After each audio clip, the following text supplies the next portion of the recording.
संजय नाम्यारे अदीब शाइर तालीमदान ऐं समाजी अॻवान शफ़ी मोहम्मद चांडियो सां सुने सांझ ऐं संदसि टिनि किताबनि सजण साह पसामे जेतो सजण सारिया अंदर जिन उजारियो जी मोहरती तक़रीब Sindh arts and literary council पारां हैदराबाद जी सिंध लैंग्वेज अथॉरिटी जे हाल में मुनक़िद कई वई। तक़रीब में अदीबनि, शाइरनि, लेखकनि ऐं शागिर्दनि वॾे अंग में शिरकत कई। उन मौक़े ते नाम्यारे कहाणीकार ऐं नसर नवीस काज़ी खादिम, शफ़ी मोहम्मद चांडियो, नसरीन अल्ताफ़, आशिक़ सोलंगी, एडी परिहाड़, इमदाद चांडियो ऐं ॿियनि ॻाल्हाईंदे चयो त हिकिड़ो किताबु मुंहिंजो मुख़्तलिफ़ शख़्सियतनि जे ऐं मुख़्तलिफ़ किताबनि ते लिखियलु आहे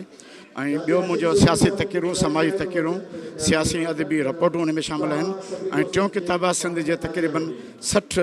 अदीब, आलम, शाइरनि मुंहिंजे फ़न फ़िक्र ऐं शख़्सियत ते मुख़्तलिफ़ दोस्तनि मूं ते किताबु लिखियो आहे जेकी अॼु रोनमय थी आहे। तमामु ख़ुशीअ जहिड़ी ॻाल्हि आहे त अॼु उन्हनि जे टिनि किताबनि जी महूरत आहे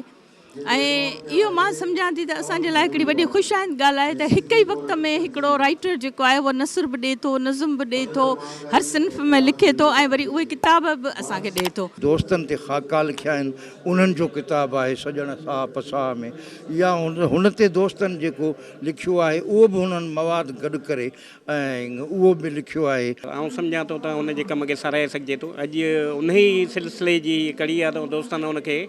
इदारनि हुनखे मान ॾिनो आहे ऐं हुन सां सुरई सांझ ऐं टिनि किताबनि जो महूरत आहे त आउं सम्झां थो इहा ख़ुशाइन ॻाल्हि आहे,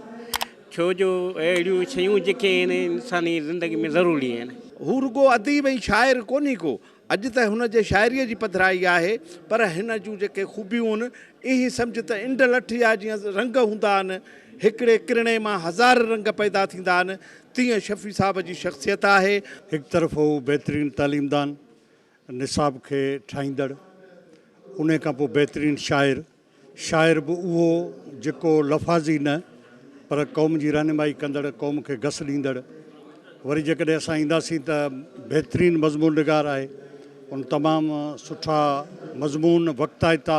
उहे लिखिया आहिनि। हिन चयो त शफ़ी मोहम्मद चांडियो अदब शाइरी जो हिकु वॾो नालो आहे। कैमरामैन हुज़ूर बख़्श सां गॾु हसीब लतीफ़ी, अवामी आवाज़ टीवी, हैदराबाद। विज़िट कयो अवामी आवाज़ मीडिया ग्रुप जी वेबसाइट awamiawaz.pk